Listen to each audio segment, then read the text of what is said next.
سرایا ہوا ہے، اور یہاں پر محرم الحرام کے حوالے سے عاشورہ کا دن جو آ رہا ہے، یہ بھی اس دنیا کے لیے بہت بڑی رحمت کا ذریعہ ہے کہ جب آدم علیہ السلام پیدا کیے گئے، عاشورے کے دن خلافت ملی، عاشورے کے دن آپ کو سجدے کا حکم جب دیا گیا اللہ کی طرف سے، عاشورے کے دن جب ابراہیم علیہ السلام امتحانات میں کامیاب ہوئے، آگ آپ کی گلزار بنا دی گئی، عاشورے کا دن جب حضرت نوح علیہ السلام اپنی قوم کو لے کر جودی پہاڑ پر اپنی کشتی کو روکتے ہیں، عاشورے کا دن جب یونس علیہ السلام مچھلی کے پیٹ سے نجات حاصل کرتے ہیں، عاشورے کا دن کائنات کو بنانے کی ابتدا کی گئی، عاشورے کا دن کائنات کی انتہا اور قیامت کی آمد جمعہ کے دن، عاشورے کے دن عصر کے بعد ہوگی۔ اس طرح سلیمان علیہ السلام بادشاہت عاشورے کے دن، اور اس طرح یوسف علیہ السلام اپنے والد یعقوب علیہ السلام سے ملے، اور ان کے بھائیوں نے ان کے سامنے اپنی انکساری ظاہر کر کر آپ کو بادشاہ اور نبی تسلیم فرمایا۔ یہ عاشورے کا دن حضرت یوسف علیہ السلام کو جنت کا لباس کنویں میں دیا گیا اور بچھونا دیا گیا، یہ سب عاشورے کا دن۔ پھر محرم الحرام اس دن سے قابل احترام تھا جب سے کائنات بنی، اور اس دن تک قابل احترام رہے گا جب کائنات ختم ہوگی۔ اور ہمارے نبی نے فرمایا 10 محرم ہوگا، جمعہ کا دن ہوگا، عصر کے بعد کا وقت ہوگا، تمہارے اوپر قیامت آئے گی۔ تو محرم الحرام کی 10 تاریخ کائنات کی ابتدا ہے، اور محرم الحرام کی 10 تاریخ کائنات کی انتہا ہے۔ میرے نبی کے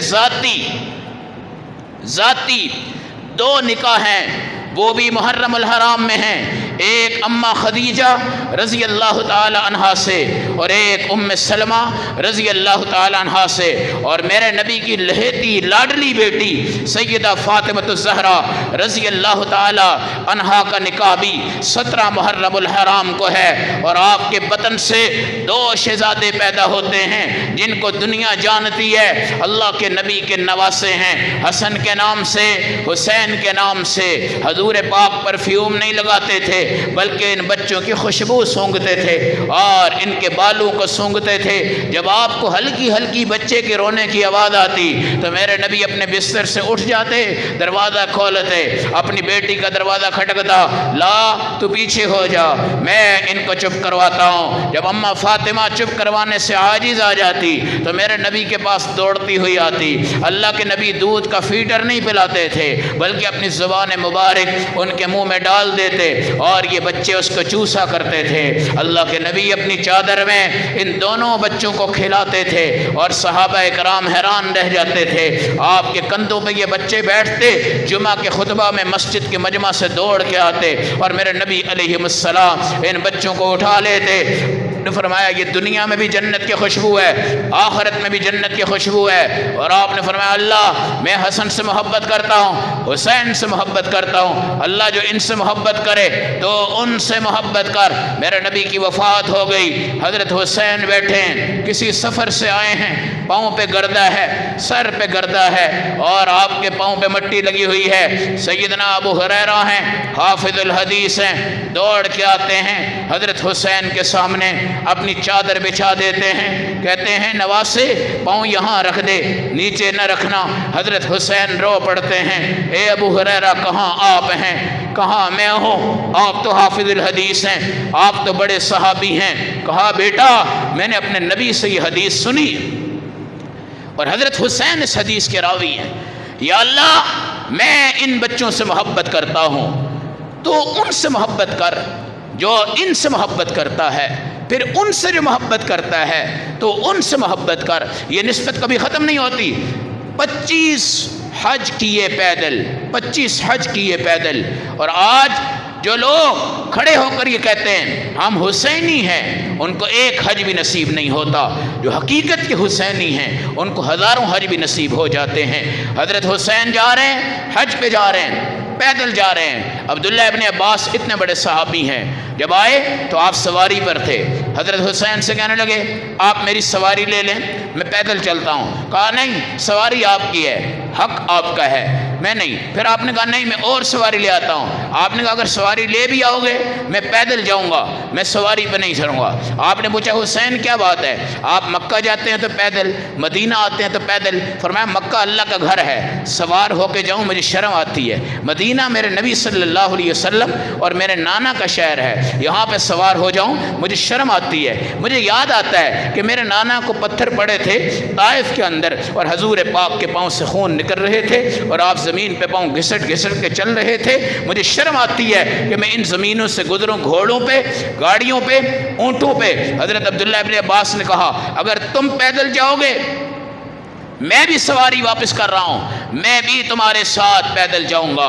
میں نے دیکھا ہے کہ تمہیں اللہ کے نبی اپنے کندھوں پہ بٹھاتے تھے, اپنی کمر پہ بٹھاتے تھے, تمہیں بوسہ دیتے تھے, تمہیں پیار کرتے تھے. یہ حسین ہیں, یہ حسن ہیں, حسینی آپ ہیں, حسینی آپ ہیں, حسینی ہم ہیں. نحن نفضل الشیخین, سیدنا ابو بکر صدیق, عمر, پوری دنیا کے صحابہ سے ان کو فضیلت قرار دے دینا, افضل قرار دینا آپ کا اور میرے ایمان کا حصہ ہے. اگر کوئی یہ کہے کہ صدیق کی فضیلت کوئی نہیں تو یہ عبداللہ بن سبا جو یہودی تھا اس نے کہا تھا ابو بکر مسلمان نہیں, عمر مسلمان نہیں, عثمان مسلمان نہیں. اور اس عبداللہ بن سبا یہودی نے پوری دنیا میں حضرت علی کی خلافت کو خلافت اول سے منسوب کر کر پوری دنیا میں ایک فتنہ برپا کیا تھا. اور وہ یہودی تھا لیکن اپنے آپ کو شیعہ کہتا تھا, اور شیعہ کی بنیاد عبداللہ بن سبا نے رکھی تھی. اور ہمارے تینوں بڑے صحابہ جو تھے ان کو ہٹا دیا تھا, حضرت علی کو آگے لایا تھا. اور اس کا مقصد یہ تھا اگر چاروں کی خلافت مانی تو یہ خلافت چلتے چلتے یہودیت ختم ہو جائے گی, عیسائیت ختم ہو جائے گی, لہذا خلافت میں دراڑ ڈال دو. اور دراڑ ڈالنے کے بعد ہم یہودی غالب رہیں, عیسائی غالب رہیں, شیعوں کا روپ دھاریں گے, بنے رہیں گے یہودی, دنیا میں ہم چلیں گے فرقہ بنا کے. یہ شیعوں کو بھی آج میں کہتا ہوں کہ آپ اس مذہب کی تفریق ہیں جو عبداللہ بن سبا کا تھا. آپ کا اپنا کوئی نظام نہیں, آپ اس کی تاکید پہ چلیں. اور آپ نے بھی ہمارے صحابہ کو روندنے کی کوشش کی ہے, گرانے کی کوشش کی ہے. یہ لفظ میرا یاد رکھنا اور اپنے منہ سے بھی نکال دینا. اگر اس کائنات میں نبیوں کے بعد حضرت ابو بکر صدیق کے ایمان کا انکار کرو تو میرا دعویٰ ہے کہ کائنات میں اللہ کے ہاں کوئی مومن ہے ہی نہیں. یاد رکھنا, اس میں کیا شرم ہے. باپ کو باپ کہنا پڑتا ہے, بیٹے کو بیٹا ماننا پڑتا ہے, اور بیوی کو بیوی ماننا پڑتا ہے. کوئی مصلحت آ جائے, کوئی حکمت آ جائے, کوئی غلبہ آ جائے, کوئی چیز آ جائے, باپ باپ ہوتا ہے, بیٹا بیٹا ہوتا ہے, استاد استاد ہوتا ہے, شاگرد شاگرد ہوتا ہے. حضرت علی کے سینے میں جتنا علمی ظرف ہے وہ ابو بکر صدیق کے سینے کا ہے, حضرت عمر کے سینے کا ہے, حضرت عثمان کے سینے کا ہے. پھر حضرت علی وہ تھے جنہوں نے یہ دیکھا تھا کہ عبداللہ بن سبا ایسا تفرقہ پیدا کر گیا ہے جو آنے والی نسلوں کو تباہ کر دے گا. آپ نے اس کو جلا دیا تھا اور اس نے کہا تھا میں علی کو رب مان گیا, میں علی کو رب مان گیا. کسی نے پوچھا کیسے مان گیا؟ اس نے کہا رب کا کام ہے وہ کسی کو جلاتا ہے, انسان کسی کو جلاتا نہیں ہے. لہذا علی اگر مجھے جلا رہا ہے تو اس کا مطلب یہ علی رب ہے, اور رب سارا علی میں سما چکا ہے. اور یہ غلو کر کر آج علی علی علی حسین حسن فاطمہ, علی علی علی حسین حسن فاطمہ, یہ محرم الحرام صحابہ کی عظمتوں کا مہینہ ہے. یہ رنگین ہے حضرت عمر کی شہادت سے, یہ رنگین ہے حضرت حسین کی شہادت سے, یہ رنگین ہے آج کربلا کے میدان کی شہادت سے, یہ رنگین ہے کہ ان نواسوں نے اس دنیا کو نہیں دیکھا, اس دنیا کے مال کو نہیں دیکھا, اس دنیا کی دولت کو نہیں دیکھا, اپنے نانا کے دین کو بچانے کے لیے کوفہ کے ملک میں گئے. باوجود اس کے کہ صحابہ نے آپ کو منع کیا ہے, باوجود اس کے کہ آپ کے چچا کے بیٹے مسلم بن عقیل شہید ہوئے, باوجود اس کے کہ ابن زیاد کی تمام تفصیلات آپ کے سامنے تھی, باوجود اس کے کہ آپ کو پتا تھا ایک بہت بڑی سازش ہونے کی طرف جا رہی ہے. جب مسلم بن عقیل کے بیٹے نے کہا حسین آپ نے نہیں جانا, آپ نہ جائیں, کوئی نہیں جاتا نہ جائے, میرے ابا کو شہید کیا گیا, میں انتقام لے کے آؤں گا. آپ نے کہا چل بیٹا تو بھی چل, تیرے پیچھے حسین بھی چل رہا ہے. حسین کے اہل بیت بھی چل رہے ہیں، حسین کے بچے بھی ساتھ ہیں، حسین کے گھر کی خواتین بھی ساتھ ہیں۔ حسین لڑنے نہیں جا رہا، حسین صرف اور صرف دنیا کو بتا رہا ہے کہ خلافت پر بیعت کرنا یزید کے ہاتھ پر یہ کون سا انصاف ہے۔ میں نواسہ ہوں، میں صحابی ہوں، مگر سیدنا امیر معاویہ رضی اللہ تعالیٰ عنہ، یہ بات یاد رکھنا، اس صحابی کی لگام مت چھوڑنا، ان کا دامن مت چھوڑنا، ان کی قمیض مت چھوڑنا۔ امیر معاویہ حق ہیں، آپ جنتی ہیں، آپ کی جنت اللہ کے نبی کے منہ سے نکلی ہوئی زبان مبارک ہے۔ آپ بحری جہازوں اور بحری بیڑوں کے بانی ہیں، آپ بڑے بڑے علاقوں کے فاتح ہیں۔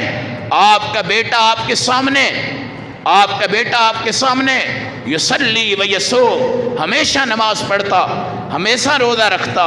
آپ کی نظر میں آپ کے بیٹے کے لیے کسی قسم کا کوئی عیب امیر معاویہ کی نظر میں نہیں تھا، اور ان کو یہ تھا اگر میں دنیا سے جا رہا ہوں تو میں وصیت کر جاتا ہوں کہ یہ بیٹا دنیا کی بھاگ دوڑ سنبھالے گا۔ اور آپ نے یہ بھی فرمایا تھا اپنے کام میں حسین سے مشورہ کرنا، صحابہ سے مشورہ کرنا، لیکن میں تجھے اس لیے بنا کے جا رہا ہوں تاکہ لوگوں میں تفریق نہ پڑے، لڑائی نہ پڑے، جو کچھ بھی ہو۔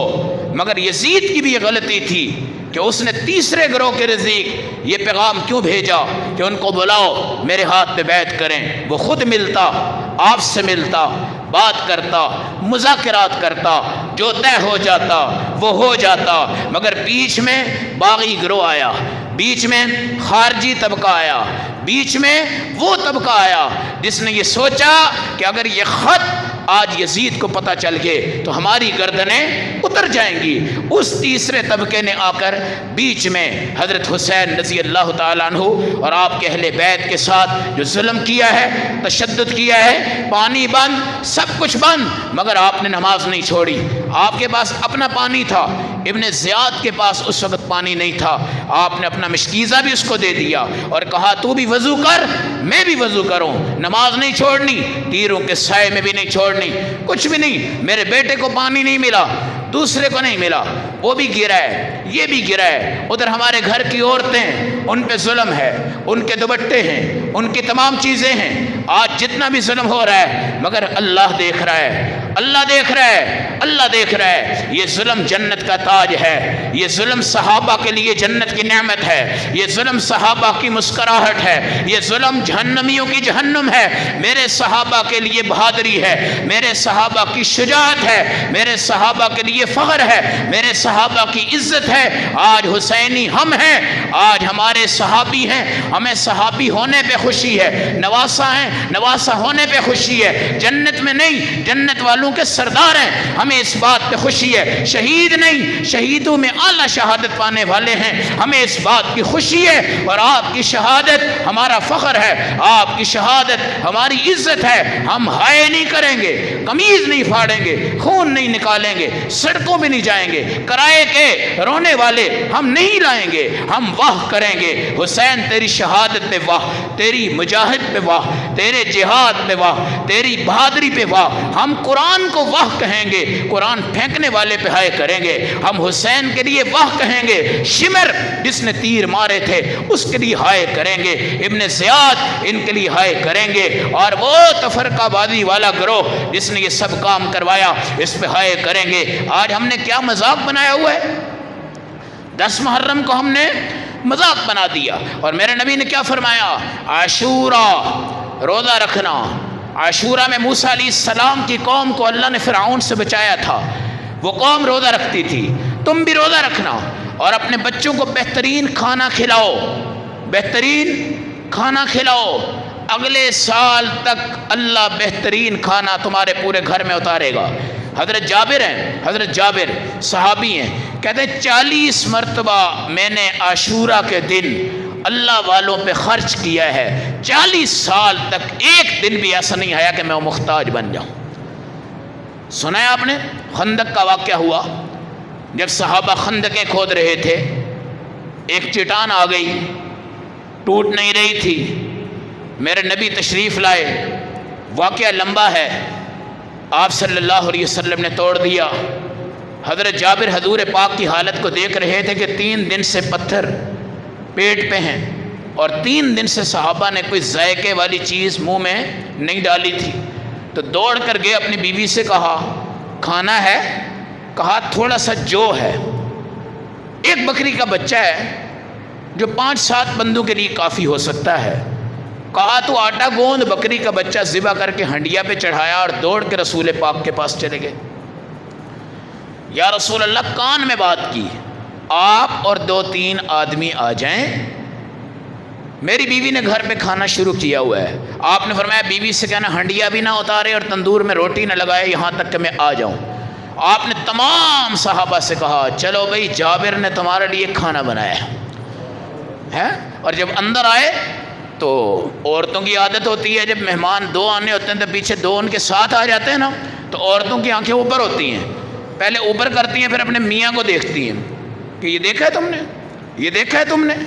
اس کو طفیلی کہتے ہیں، یہ جو ویسے بندہ آ جاتا ہے نا ساتھ کبھی کبھی، اور اکثر ہوتا ہے کہ 4 بندوں نے آنا ہے تو ان کے کوئی مہمان آ گیا تو وہ مہمان کو بھی ساتھ لے آتے ہیں، اس کو ہماری عربی میں کیا کہتے ہیں؟ طفیلی۔ اب جابر کی بیوی دیکھ رہی تھی کہ یہ صحابہ سینکڑوں میں ہیں اور یہ اندر آ رہے ہیں، اور کھانا کیا ہے؟ تھوڑا سا جو، ایک بکری کا بچہ۔ اپنے خامد سے کہا کہ تو یہ بتا کہ تو نے نبی پاک کو بات ساری بتائی تھی؟ حضرت جابر نے کہا میں نے پوری بات بتائی ہے۔ تو وہ ایمان والی عورت تھی، اس نے کہا اگر تو نے پوری بات بتا دی ہے پھر مجھے کوئی فکر نہیں ہے، کوئی فکر نہیں ہے۔ حضور پاک نے فرمایا چلو، آپ آئے، ہنڈیا کو ہاتھ لگایا، برکت کی دعا فرمائی، پھر آپ نے فرمایا روٹیاں لگاتے جاؤ۔ جی صحابہ نے کھایا۔ اب 3 دن کے بھوکے اور مجاہد اور صحابہ اور حلال کھانے والے اور حلال رزق اور نمازی عورت کا ہاتھ اور جابر کی حلال کمائی، اور کتنا مزہ اور کتنے ذائقہ ہوگا۔ حضرت جابر کہتے ہیں سارے کھاتے رہے، آٹا بھی ایسے ہی رہا، سالن بھی ایسے ہی رہا، اور رسول پاک نے فرمایا جاؤ بھائی اب اس کو باہر تقسیم کر دو۔ یہ ہیں وہ جابر، یہ ہیں وہ جابر جنہوں نے حدیث پڑھی کہ عاشورہ میں اہل و عیال پہ وسعت کرو۔ اب وسعت کیسے کرنی ہے میرے بھائی؟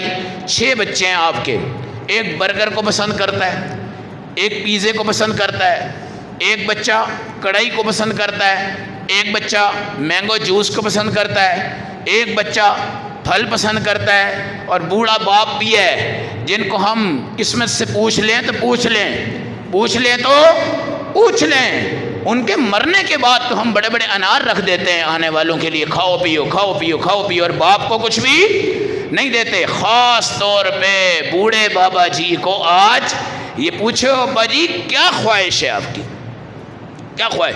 تو اگر 10 بندے ہیں نا تو 10 کی خواہش کے مطابق دسترخوان سجاؤ، فروٹ بھی لاؤ، بوتل بھی لاؤ، جوس بھی لاؤ، بریانی بھی لاؤ، کباب بھی لاؤ، پیزے بھی لاؤ، برگر بھی لاؤ، دسترخوان کو وسیع کر دو۔ اب یہاں ذہن میں کیا سوال آتا ہے کہ حضور نے تو کہا روزہ رکھو اور مولوی صاحب کہہ رہے ہیں جناب دسترخوان سجاؤ۔ میرے بھائی روزہ نفلی ہے، رکھ سکو رکھ لو، جو رکھتے ہیں وہ رکھیں، جو نہیں رکھتے ان کے لیے دسترخوان وسیع کر کے کھلاؤ اور پلاؤ، کھلاؤ اور پلاؤ۔ اچھا دوسری بات، اگر آپ نے روزہ رکھ لیا، ایک نہیں رکھنا بلکہ کتنے رکھنے ہیں؟ 2، 9 10 کا رکھیں گے، 10 11 کا رکھیں۔ وجہ کیا ہے؟ ایک یہودی رکھتے تھے، ہمارا روزہ ان سے ہٹ کے ہونا چاہیے، ہمیں 2 روزے رکھنے ہیں۔ پھر اگر آپ کے ہاں سب نے کہا جی ہم نے روزہ رکھنا ہے، تو معصوم بچوں کو پھر بھی تم نے جی بھر کے دن کو کھلانا ہے، صبح بھی کھلانا ہے، اور پھر افطاری کا دسترخوان لگاؤ۔ اور یہ بات تو پکی ہے اگر آپ نے عاشورہ کا روزہ رکھا ہے تو افطاری بھی کس کی ہوگی؟ عاشورہ کی ہوگی، اور وہ افطاری سجاؤ بساؤ۔ پھر جس کے بچے ہیں ہی نہیں، اہل و عیال ہیں ہی نہیں، میرے بھائیوں مدرسے ہیں، طلباء ہیں، علماء ہیں، یتیم ہیں، فقیر ہیں، مسکین ہیں۔ عمران خان کہتا ہے مہنگائی میں دور کروں گا، میرے نبی نے کہا مہنگائی دور کرنی ہے، ایک طریقہ یہ ہے آج عاشورہ کا دن وسعت کا مطلب جو چاہو جی بھر کے چاہو ان کو کھلاؤ ان کو پلاؤ، اس میں غریب بھی ہوں، فقیر بھی ہوں، بیوہ بھی ہوں، یتیم بھی ہوں، ان کو کھلاؤ۔ آئندہ سال تک اللہ وسعت دے گا۔ کیا یہ مہنگائی کا نسخہ بہتر ہے یا ہماری چینی والی مہنگائی؟ جی کبھی عرش پہ کبھی فرش پہ، کبھی مشرق میں، کبھی مغرب میں، رات کو نور ہے، صبح ظلمت ہے، صبح جناب پہلوان بن کے میں یہ کر دوں گا، شام کو پھر نیچے، شام کو یہ کر دوں گا، صبح پھر نیچے۔ یہ ایک وزیر اعظم کی بات نہیں ہے، یہ ایک وزیر اعظم کی بات نہیں ہے، یہ اللہ کی ناراضگی ہے، اللہ کی ناراضگی ہے۔ فَقُلْتُ اسْتَغْفِرُوا رَبَّكُمْ، توبہ کرو، اللہ تمہارا غفور الرحیم ہے۔ يُرْسِلِ السَّمَاءَ عَلَيْكُمْ مِدْرَارًا، بارشیں توبہ کے صدقے آئیں گی۔ وَيُمْدِدْكُمْ بِأَمْوَالٍ، دولت توبہ کے ذریعے آئے گی۔ بنین، بچے توبہ کے ذریعے ملیں گے۔ یجعل لکم جنات، باغ توبہ کے صدقے ملیں گے۔ یجعل لکم انہارا، نہریں توبہ کے صدقے ملیں گی۔ ما لکم لا ترجون للہ وقارا، تم ساری دنیا سے امید رکھتے ہو، اللہ سے کیوں نہیں رکھتے؟ ساری دنیا پہ یقین کرتے ہو، اللہ سے کیوں نہیں رکھتے؟ اور چھوٹی سی بات میری ذہن میں رکھیے گا، جب کسی مشکل میں آ جاؤ، اکیلے ہو جاؤ، صرف اپنے اللہ کو سوچو اور مشکل سے مشکل کام اپنے رب کے سامنے پیش کرو، ایک خیال آپ کے ذہن میں آئے گا، اور وہ خیال کیا ہوگا؟ اللہ کر دے گا، اللہ کر دے گا۔ یہ تجربہ کر لیجئے گا، کبھی مشکل کام آ جائے اور ساری دنیا ڈنڈورا پیٹے، یہ نہیں ہو سکتا، یہ نہیں ہو سکتا، یہ نہیں ہو سکتا، سائڈ پہ ہو جانا، آپ کا تعلق اپنے رب سے جڑے گا، پھر رب آپ کو ایک تصور دے گا اور آپ کا ذہن یہ کہے گا یار ہو جائے گا، یار ہو جائے گا۔ اللہ کیا کہتے ہیں؟ انا عند ظن عبدی، اگر تم کہو نا یہ ہو جائے گا تو تمہارا اللہ بھی کہتا ہے بس ہو گیا۔ یہ مومن کا ارادہ ہے، مومن کا ارادہ ہے، لا الہ الا اللہ والے کا ارادہ ہے۔ یہ سوال ساتھی نے کر دیا، عجیب لوگ ہیں۔ ایک ساتھی نے مجھے 2-3 دن پہلے پوچھا جی ہمارے ہاں بڑا گوشت رکھا ہوا ہے قربانی کا۔ میں نے کہا اچھا بھائی، کہتا ہے جی کہ کیا حکم ہے؟ میں نے کہا 2 حکم ہیں۔ شریعت میں جب دین اسلام نیا تھا تو 3 دن گوشت کھانا جائز تھا۔ کتنے دن؟ 3 دن۔ بعد میں ام سلمہ رضی اللہ تعالیٰ عنہ نے کافی عرصے کے بعد میرے نبی سے کہا یا رسول اللہ اب یہ گوشت کھا سکتے ہیں؟ آپ نے فرمایا جب تک تو چاہے کھا، جب تک تو چاہے کھا۔ اگر ہمارے بس میں ہو تو ہم پورا سال قربانی کا گوشت کھائیں، اگر اللہ ہمیں توفیق دے۔ کب؟ اگر 30 کلو تھا تو میں 20 کلو تقسیم کر کے 10 کلو رکھ دوں، وہ 10 کلو میں پاؤ بناؤں، چھٹانگ بناؤں، میں 2 مہینے چلاؤں، میں 6 مہینے چلاؤں۔ اب لوگوں نے کیا مشہور کیا ہوا ہے؟ گوشت کھانا محرم میں حرام ہے۔ اسی وجہ سے یہ بیوقوف لوگ اکثر جو ہے نا جو رسمیں کرتے ہیں یہ حلیم بناتے ہیں۔ کیا بناتے ہیں؟ یہ حلیم بناتے ہیں۔ اگر یہ سمجھ جائیں تو یہ بھی آپ کو بڑے سے بڑا گوشت کھلا سکتے ہیں۔ یہ حلیم کیوں بناتے ہیں؟ ان کی یہ شہرت ہے کہ محرم میں گوشت کھانا کیا ہے؟ حرام ہے، اور قربانی کے گوشت پہ پہلا وار کرتے ہیں، یہ قربانی کے گوشت حرام ہے، یاد رکھیے گا۔ تو میں نے اس ساتھی سے کہا یار جتنا تمہارے پاس ہے وہ مدرسوں میں دے دو، ہم طلباء کو کھلا دیں گے، تمہارے لیے تم حرام سمجھتے ہو، ہم اس کو حلال سمجھتے ہیں۔ محرم میں بیوی بھی حرام نہیں ہے، بیوی بھی حرام نہیں ہے۔ ایک پٹھان ہے تو یہ محمد ایجنسی کا ہے، 3-4 سال پہلے آیا، کہنے لگا جی میری بیوی نے مجھ سے خلا لے لی ہے، میری بیوی نے مجھ سے خلا لے لی ہے۔ کہا کیوں؟ کہنے لگا جی میں سندھ میں تھا تو وہاں میں نے بیان سنا کہ محرم میں بیوی کی قربت کیا ہے؟ حرام ہے، تو میں بیوی کے قریب نہیں گیا۔ اب ظاہرہ عورت کی بھی کیا ہوتی ہے؟ خواہشات ہوتی ہے، ایک گھر ہو، کمرہ ہو، بستر پاس ہو اور جوانی بھی ہو اور بیوی کے پاس نہ جائے، ظاہرہ وہ خواہشات کا مطالبہ کرتی رہی۔ پھر اس نے شرعی مسئلہ شروع کر دیا، پھر بحث چلی، مباحثہ چلا۔ عورت نے علماء سے پوچھا اپنا موقف کہ بھائی بیوی جب چاہے اپنے میاں کے پاس جائے، میاں جب چاہے اپنی بیوی کے پاس آئے، حیض کے علاوہ یا بچہ پیدا ہو جائے اس کے بعد جو خون آتا ہے ان دنوں میں حرمت ہوتی ہے جی، تو یہ ہے نا۔ اب وہ نہیں مانا، ضد ہے نا، ضد، ادھر لڑکی کی ضد اور ادھر خان صاحب کی ضد۔ خان صاحب شیعوں کے موقع پہ چل رہے تھے اور لڑکی اہل اسلام کے موقع پہ چل رہی تھی۔ اس نے 11-12 دن کے بعد عدالت میں رجوع کیا، بعد میں محرم گزرا، بڑی منت سماجت کرتا رہا، اس نے خلا لے لیا اور علماء نے لکھا ٹھیک ہے شرعی طور پہ تو خلا لیتی ہے اور تیرا کام ایک غلط رسم کی وجہ سے خراب ہو گیا ہے اور تیرا میاں یہ سمجھتا ہے بیوی حرام ہے، میں نہیں جاؤں گا۔ اس طرح یہ جو کرونا آیا، کرونا میں بڑی عورتوں نے طلاق لی، کئیوں نے طلاق دے دی جی، اور یہاں پر بھی یہی مسئلہ آیا کہ میاں بیوی کی قربت نہیں ہو سکی.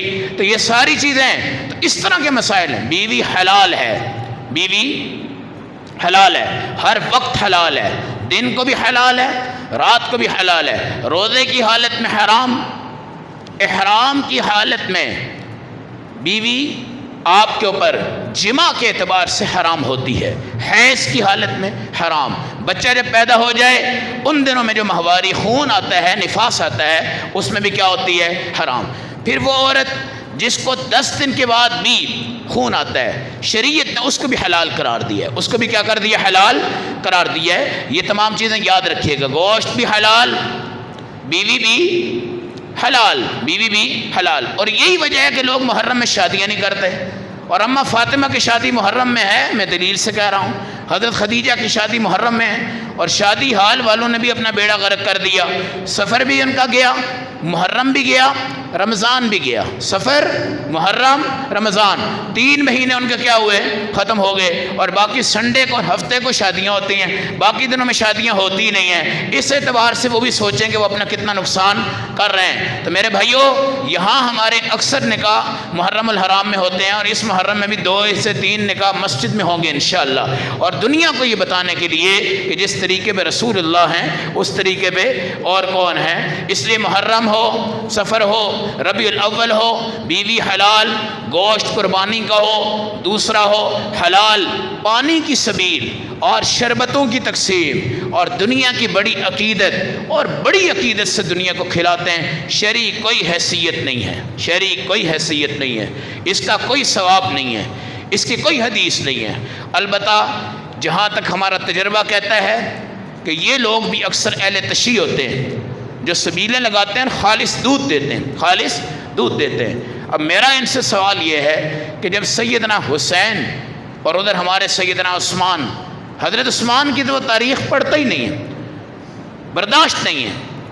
آپ کا 40 دن پانی بند رہا، اور حضرت حسین کا بھی یہاں پانی بند رکھا گیا، اور کئی چیزیں ہیں. تو آپ کا تقاضا محبت کا کیا ہے؟ پیاسے رہو یا کھل کھلا کے پیو، اور پیو شربت، دودھ خالص، روح افزا، تخم لنگا، دیگیں، کھانے پینے، پوڑیاں، بھٹورے، پتہ نہیں کیا کیا چیز. یہ کیا ثابت کرنا چاہتے ہیں؟ کہ صحابہ نے کربلا کے میدان میں بھوک کے ذائقے رکھے ہیں اور پیاس کو برداشت کیا ہے. حضرت عثمان نے ان چیزوں کو برداشت کیا ہے. آپ کھلم کھلا کھا رہے ہیں، کھلم کھلا کھلا رہے ہیں. کیا یہ محبت ثابت کر رہے ہیں؟ یہ محبت ثابت کر رہے ہیں یا ان سے بغض کر رہے ہیں، انات کر رہے ہیں؟ تو سبیلیں شریعت میں ان کی کوئی حیثیت نہیں ہے، یاد رکھیے گا. اور ناچنا کودنا، رونا دھونا، مرثیے اور ذاکر. ہمارے بعض لوگ بڑے سادہ ہوتے ہیں، وہ ذاکر آتا ہے اور آ کر روتا ہے، جی روتا ہے. روتا اتنا نہیں ہے جتنا باپ مر جائے وہ نہیں روتا ہے، جتنے واقعات کو پڑھ کے رو رہا ہوتا ہے، اور لوگ اس سے متاثر ہو جاتے ہیں. ہماری کئی عورتیں آنسو بہانا شروع کر دیتی ہیں، اور کئی عورتیں اس کی وجہ سے اہل تشیع کی صفوں میں چلی جاتی ہیں. یہ اپنے آپ کو بچاؤ، ایمان کو بچاؤ. عاشورہ کا تقدس، پاکستان کی آزادی کا تحفظ، صحابہ کی عزت، عظمت، حسینی آپ ہیں. حضرت حسین کی شہادت ہماری عزت ہے، ہمارا تاج ہے، ہمارا فخر ہے. ہم حضرت عمر کی شہادت پہ بھی ہائے نہیں کرتے. حضرت حمزہ کی شہادت پہ صفیہ آئی، میرے نبی نے کہا مت دکھانا، سکی بہن ہے، یہ برداشت نہیں کر سکے گی. پتہ نہیں یہ گریبان پھاڑ دے، پتہ نہیں اس کے دانت دانتوں سے جڑ جائیں. اس کو ہم اپنی زبان میں دنکڑ کہتے ہیں. اور عورتیں جو ہیں وہ کہیں ہیلا کرتی ہیں اور اپنی زبان بند کر کے، دانت بند کر کے ان کا سانس رک جاتا ہے. حضرت صفیہ نے کہا اگر یہ اللہ کے راستے کا شہید ہے، آج بہن اس کو فخر سے دیکھے گی انشاءاللہ. دیکھا کہاں ٹکڑے، کہاں ناک، کہاں آنکھ، کہاں جسم، جس کا رسول پاک برداشت نہیں کر سکے، ایک عورت نے برداشت کیا. اور یہاں ہماری معصوم عورتیں جب دیکھتی ہیں، ہائے ہائے ہائے ہائے یہ ہو گیا وہ ہو گیا، اور اس پہ رو رہی ہیں، گریبان پھاڑ رہی ہیں، ادھر ہو رہا ہے ادھر ہو رہا ہے. اور زنجیر زنیاں، زنجیر زنیاں، یہ سزا ہے. خزی فی الدنیا وَلَهُمْ فِي الْآخِرَةِ عَذَابٌ عَظِيمٌ. دنیا میں رسوائی، آخرت میں رسوائی. حضرت حسین نے کربلا کے میدان میں کہا تھا نا، تم نے مجھے مسجد سے روک دیا، اللہ تمہیں روکے گا، اور یہ طبقہ مسجد سے دور ہے، تم نے مجھے مدینہ سے نکالا ہے، اللہ تمہیں مدینہ نہیں دے گا۔ یہ مدینہ نہیں جاتے، مدینہ نہیں جاتے، مکہ میں جاتے ہیں، دائیں بائیں گھوم گھما کے آ جاتے ہیں۔ مدینہ جاتے بھی ہیں تو بقی قبرستان اور دائیں بائیں گھوم پھر کے آ جاتے ہیں۔ تم نے مجھے قرآن سے روکا ہے، اللہ تمہیں قرآن سے روکے گا۔ ان میں کھڑا کر کر کوئی حافظ قرآن دکھا دو، نہیں اس کے سینے میں قرآن جاتا، نہیں اس کے سینے میں قرآن جاتا۔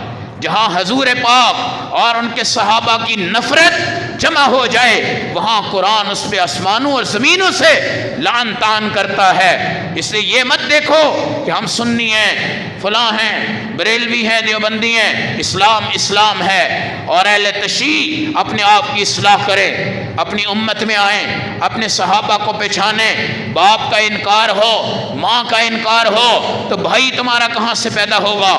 باپ کا انکار ہو، ماں کا انکار ہو، نسل کہاں سے پیدا ہوگی؟ تم نے حضرت فاطمہ کو چنا، ہم نے بھی چنا، ہماری ماؤں سے اربوں درجے بہتر، دنیا کے سردار، آخرت کے سردار حسن حسین، دنیا کے سردار، آخرت کے سردار، ہم ان کے پاؤں کی مٹی کے جھونک کے برابر بھی نہیں ہیں، نہ ہمارے اولیاء اللہ ان کے برابر ہیں۔ اب تم حضرت فاطمہ کو کھڑا کرتے ہو، حضرت علی کو سامنے رکھتے ہو، حسن کو رکھتے ہو، حسین کو رکھتے ہو، ان کا وویلا سنتے ہو، لیکن سوال یہ ہے حضرت فاطمہ کس کی بیٹی ہیں؟ اماں خدیجہ رضی اللہ تعالیٰ عنہ کی بیٹی ہیں، کیا کبھی ان کا تذکرہ کرتے ہیں؟ نہیں۔ تو باپ کو نہیں دیکھنا، ماں کو نہیں دیکھنا، ابا و اجداد کو نہیں دیکھنا، اور اہل بیت کو ہم بھی مانتے ہیں، ہم ان سے زیادہ مانتے ہیں، بلکہ مانتے ہی ہم ہیں۔ اہل بیت ہوں، صحابہ ہوں، حضور پاک کے کچھ بھی ہوں۔ جب ام سلمہ نے کہا یا رسول اللہ، اہل بیت فاطمہ ہے، علی ہے، حسن ہے، حسن ہے، حسین ہے، میں کدھر ہوں؟ میرا نام نہیں آیا؟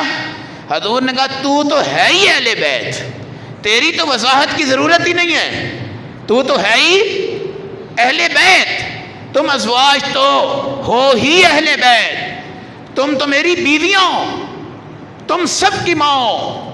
اگر فاطمہ اہل بیت میں سے ہے تو اس کی ماں ہے، حسن ہے تو اس کی نانی ہے، حسین ہے تو اس کی نانی ہے، تمہاری تو بات ہی کوئی نہیں ہے، تمہاری تو وضاحت کی ضرورت نہیں ہے۔ جب حضور نے کہا نا اللہ انصار سے محبت کرنے والوں کی مغفرت فرما، صحابہ نے کہا یا رسول اللہ آپ انصاریوں کی بات کر رہے ہیں، صرف انصاریوں سے محبت کریں تو مہاجرین کدھر جائیں گے؟ حضور نے کہا مہاجر تو ہیں ہی محبت والے، مہاجر تو ہیں ہی محبت والے، اگر یہ محبت والے نہ ہوتے تو نبی کے دامن کے پیچھے کیوں آتے اور اپنی بچیاں اور بیویاں قربان کر دیتے؟ تمہارا تو مسئلہ ہی نہیں ہے، تم تو ہو ہی محبت والے۔ میں انصار کی بات کر رہا ہوں۔ ام سلمہ سے کہا تو ہے ہی اہل بیت، تو ہے ہی اہل بیت، میں تو دوسروں کی بات کر رہا ہوں۔ عائشہ تو ہے ہی اہل بیت، تو ہے ہی اہل بیت، تم تو میرے بستر کی رکھوالی ہو، تم تو میری عزت و عظمت ہو، تم تو میری بیویاں ہو، تیرے بستر کے اوپر وحی آئی ہے، لیکن فاطمہ کے بستر پہ کبھی وحی نہیں آئی، حسن کے بستر پہ کبھی وحی نہیں آئی، حسین کے بستر پہ وحی نہیں آئی۔ دیکھیں حضرت فاطمہ نواسے سوتے تھے نا نبی کے ساتھ، مگر وحی کب آئی؟ جب اماں عائشہ رضی اللہ تعالی عنہ اللہ کے نبی کے ساتھ، اور بستر پہ جبرائیل امین کیا لے کر آئے؟ قرآن لے کر آئے۔ تو میرے بھائی تاریخ نہ پڑھو، حدیث پڑھو، تفسیر پڑھو، تحقیق پڑھو، صحابہ کا دفاع کرو۔ کیا کرنا ہے؟ وہ تو ہیں ہی، چلے گئے ہیں، قبروں میں سو گئے ہیں، اور ہیں کہاں؟ جنت میں۔ تم صرف نام لوگے تو جنتی بن جاؤ گے، صرف نام لوگے، ان کا ہم نے کیا دفاع کرنا ہے مجھے بتاؤ؟ وہ اپنی قبروں میں، وہ اپنی جنت میں، وہ سیدنا صدیق اپنی قبر میں ہیں، جنت میں ہیں، عمر اپنی قبر میں ہیں، جنت میں ہیں، میں نے اور آپ نے ان کا کیا دفاع کرنا ہے؟ ہم نے تو اپنے آپ کو عذاب کے ٹکڑوں سے، پتھروں سے، زلزلوں سے، آندھیوں سے، طوفانوں سے، عذاب سے بچانا ہے، صرف اتنی بات کہہ کر۔ سیدنا ابو بکر صدیق پہلے نمبر کے صحابی ہیں، عمر دوسرے خلیفہ ہیں، عثمان تیسرے خلیفہ ہیں، علی چوتھے خلیفہ ہیں، بس باقی صحابہ ہیں خلافت میں خلافت اربعہ۔ یہ ترتیب پڑھا کرو، جس طرح قرآن پڑھنے کا ثواب ہے نا، درود پڑھنے کا ثواب ہے، اس طرح میرے ان صحابہ کی خلافت کی ترتیب بار بار منہ سے نکالنے کا بھی ثواب ہوتا ہے۔ تو محرم الحرام کو بکھیرو مت، اس کو جلسے جلوسوں کو نظر مت کرو، اس کو ٹکڑے مت بناؤ، پیٹ پٹاؤ مت کرو، بلکہ صحابہ کے طریقے پہ چلو، شہادت کو فخر سمجھو، صحابیت کو عظمت سمجھو، اپنے آپ کو صحابی کا تابع بنا کر بلندی کا ذریعہ سمجھو۔ اللہ ہمیں عمل و سمجھ کی توفیق عطا فرمائے۔